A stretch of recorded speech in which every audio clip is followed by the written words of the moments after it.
What if I told you that tracking your rental property income and expenses could be effortless and even automated? Most landlords struggle to keep their finances organized, leading to missed deductions and financial stress. Well, I'm here to change that. I'm Sheena, I'm a CPA, and I'm a real estate investor myself. And today I'll show you how to track rental property income and expenses step by step. First using a spreadsheet, then switching to Stessa, a free tool that can be free that makes it so much easier. So first we're going to walk through a spreadsheet that I share with my clients that organizes income and expenses and even has a place for listing out capital improvements, larger improvements to the property, how many days rented, and then totals them up nicely and is easy to share with your accountant. All right, so here's my spreadsheet for rental income. This can be used for long-term or short-term properties, even midterm. So it has noted complete only the green boxes. It just helps organize to know what you're filling out. So it also has property 1, 2, 3, 4, multiple properties. Beyond 7 or even in the realm, which we'll go on later in this video. I love software for making this tracking effortlessly, but we're going to go into how this can be done. So with property 1, so your rental property here, says gross rents. Now, very important because I've been seeing a lot of questions about this. Your gross rent is the total income you receive before any commissions, especially paid out for your short-term rentals like Airbnb. They take their host fees, right? They take out taxes and you get a net amount deposited in your bank account. You're going to receive a 1099K, most likely from Airbnb, that is going to show a much higher number. You put that total number into the property 1 gross rents received. There's going to be a place for deducting commissions and host fees later on, but the IRS is going to want to match that up to what Airbnb has sent you and to send to the IRS. If you're renting long-term, say you charge $1,000 a month times 12 months in the year, you would enter $12,000 right here as your rental income for that property. Over here, let's make this a little bit bigger. On this side, I like it because it's going to total all of the properties up because that is what the tax return does as well. And also so you can see that cash flow, but giving this to your CPA in this really well broken down way is so helpful. So next up, there's advertising costs. Now, this also follows the format that the tax return prints out too. So your CPA will love you for this. It makes it much easier because when I review with my clients, we're reviewing what they gave me and what's in the tax return and matching those up, right? So there's advertising costs. So those may be that you're spending money on Facebook ads, or perhaps you're spending money on Zillow, renting, showing that you have a place for rent, things like that. So you have cleaning and maintenance. So cleaning and maintenance, just as it says, you have cleaning fees with those short-term rentals, lots of it, as I know. I have a condo down in Florida, and regular maintenance. So costs that are related to that, replacing light bulbs, small things go into the cleaning and maintenance. Next is commissions. Now, commissions are for those short-term rentals, Airbnb hosts, if you're host fees was what they typically call it. So you can go into Airbnb and pull an earnings report and they break it out really nice for you. I asked for this from my clients. There's total earnings gross, then there's the host fees you'll see and any taxes they've withheld, and you'll see that net amount. Again, that net number is what you received, but we're reporting the gross and then backing out the deductions. So commissions are the host fees. If you, some other commissions examples, maybe you pay a realtor to get your property listed faster. It's a lot more common in the commercial space as well. Insurance, and this is noted not health or auto. So insurance for your property. Hopefully you've got that covered. Definitely a requirement with mortgages.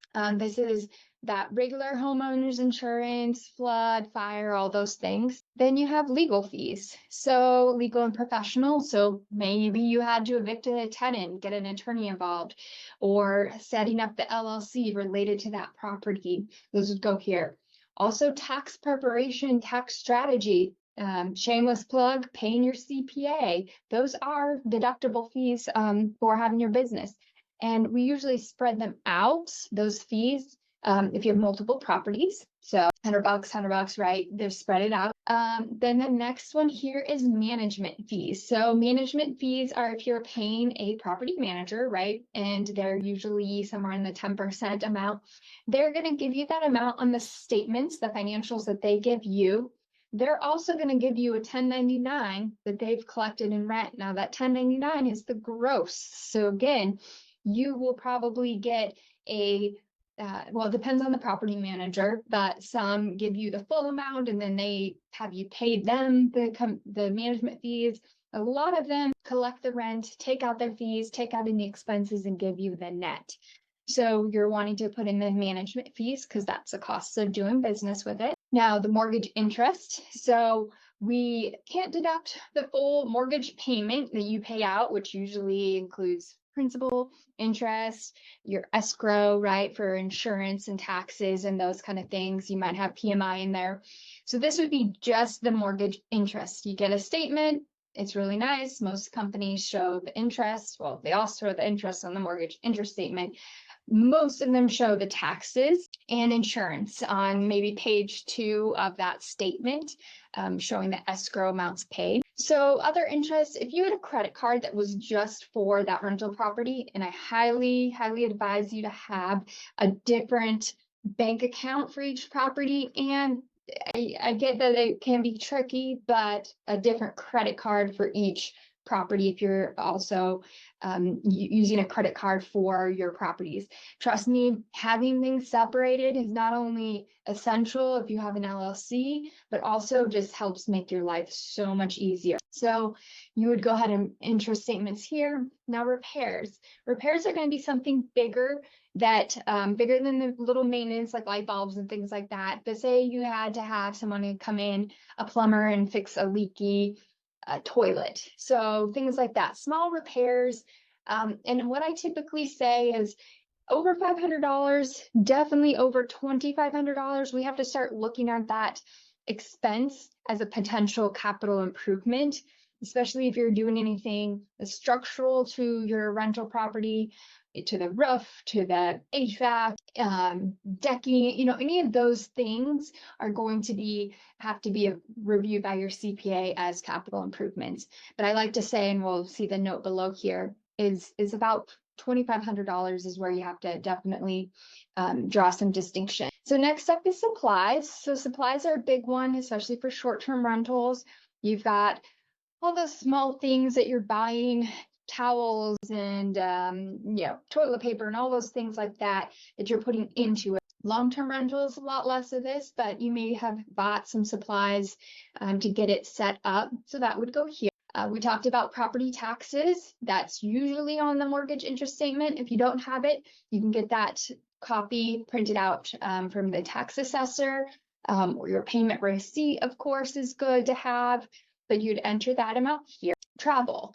So if you're traveling to your property, if you have to go by plane and stay at a hotel or any of those things, those expenses can go here. You can go visit, and this is the fun part about Airbnbs, short-term rentals, is you can go visit your property and work on it, right? You can't just spend 2 weeks lounging at the beach. But for example, I have a condo in Florida and I go visit it.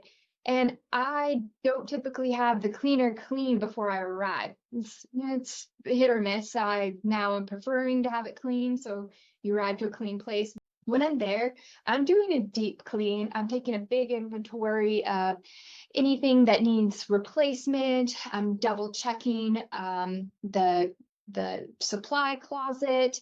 I'm also doing a lot of paint touch-ups. Scuff marks, I notice, really make a property look drab. I have a long hallway and it gets scuffed up by suitcases and I don't know, just people touching it and I'll get crayon marks. So I do a lot of paint touch-ups. It just keeps the property looking so fresh and in such great shape. I'm also making sure if the property or linens are really getting more used than I want, then I'm replacing those. So I'm doing a lot of work. Yeah, I'll lay by the beach and enjoy the amenities too. And I'm doing this once or twice a year. I really try to go every 6 months to check on it. So that travel is part of it. You can also be tracking your mileage. I have to fly typically to my place, but if you drive, now a side note is when you are taking advantage of real estate professional status, there are some other rules along those lines, but travel to get to your property can be deductible here. Utilities, so those are utilities if you're paying internet, electricity, water, sewer, garbage, all those things, those would go here. And then this next one is other expenses. So typically you're going to be able to get your expenses in one of these categories. They're what the IRS give us on the tax return, but there's always some room for other things that need to go in there. HOA, that's a big one. I have an HOA for a condo, most of them do. For residential properties, there may be HOAs as well. You'd go ahead and list that here. You had some other expenses. Now, the big ones that I would typically see is you bought appliances or furniture, things like that. Those are going to go down here in renovation and improvements, this line here. You would then type in, like, say you bought appliances and say they were 300 or 3,500 total. Now that's over the $2,500 limit that I've noticed here, or like the threshold. Where now we need to see if we need to depreciate it. Again, that's a thing your CPA should be reviewing. You don't have to know all the details on that. You just have to remember, hey, it's over that amount. I need to at least call it out so my CPA can look at it. So that would be a good example here. We'll go back to these lines. Number of days rented, required to put on the tax return. So let's just say this was a long-term rental. We're going to put 365 days here, and then date placed in service. So if this was a new rental, you would put in that. So say you put it out, say January 15th of 2024, you'd want to list that here too. So those are giving your rental properties a really clean way to see it in tracking. I highly recommend doing this throughout the year. You can do it monthly. So you can grab your expenses, your income, really helping you to identify, like, wait a second, there's like a lot of repairs happening. Of course, your bank account's going to fill it, but this is going to help you identify that quicker too. So next up, we are going to look at Stessa and how Stessa does a great job for making this all automated and so much quicker. So there's some benefits to using this spreadsheet, and I really like it for sharing with clients when they're just getting started out. You can use simple formulas for adding up those totals for each property. It's laid out so you can see it. You can work on it with grabbing your receipts and entering them into the spreadsheet that way. But there are some downsides, and it's manual entry. It takes a lot of time, and there's a lot of risk for human error to put in the wrong numbers. So the no automation makes it that you have to be updating it all the time, going back and trying to remember what you did. So this is where Stessa, for me, became the game changer. So Stessa is great because you log into the portal. They have different pricing plans. They start you off with a free, a pro, etc. And you can auto import transactions. This is where you get your time and all the things back, right? I can't even explain how much it helps you simplify what you're doing. You link your bank account and your credit cards. And Stessa even has a third-party vendor that they use, a cash management account or a checking account, I should say, which I just signed up for. Really awesome. I sent a mortgage payment. I bought a condo through seller financing, wired it from my computer through Stessa. $5 charge, was amazing, super simple.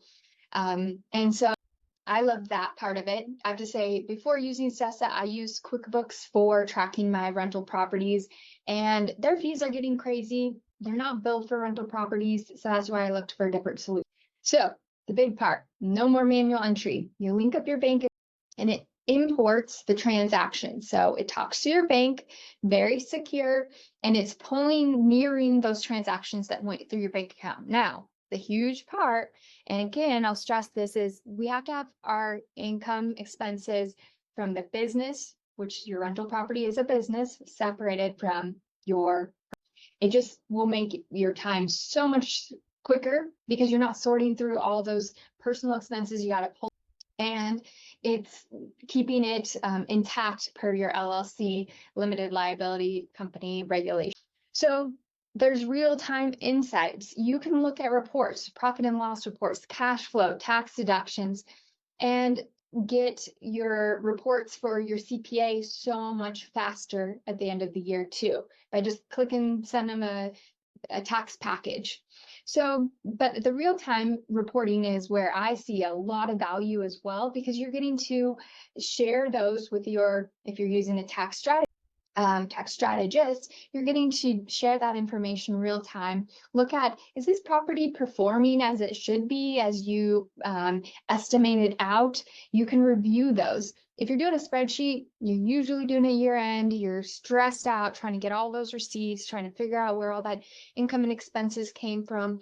And you don't know how to plan if you don't know your numbers. So that real-time financial insight is super. Now, what makes Stessa really cool is it's built for rental property. There's dashboards for tracking the cash flow. They give you other percentage indicators. You can link up what your balance is on your mortgage, what their fair market value price is on Zillow, and you can really start tracking that. Really love that. But biggest benefits to Stessa or another software in general is it saves time, reduces manual entry, which is reduces errors, right? And gives real-time financial clarity and way less stress. Trust me, it's so much. Keeping track of your rental expenses and income is essential for maximizing profits and tax savings. So there's a couple of options. Main one I showed you today is a spreadsheet and how to fill, and the very important things about gross income versus net income for rental properties. And option 2, I highly recommend, is Stessa, which automates everything. You can go in there very easily and select the categories, just like in the spreadsheet, send it to repairs, send it to commissions, split transactions. It makes those things so much faster on your phone or on your computer. So I highly recommend trying out Stessa. Not sponsored by them. I just think it will save you a ton of time, ton of money, ton of stress, and who doesn't want less stress at tax season? And if you want my spreadsheet that I shared in the video, send me a message and I'd share that with you. Or I'd be happy to talk to you about getting Stessa set up for your business, your rental business, so that you can be managing it and working less in the business and more on the business, and hopefully finding your next rental property.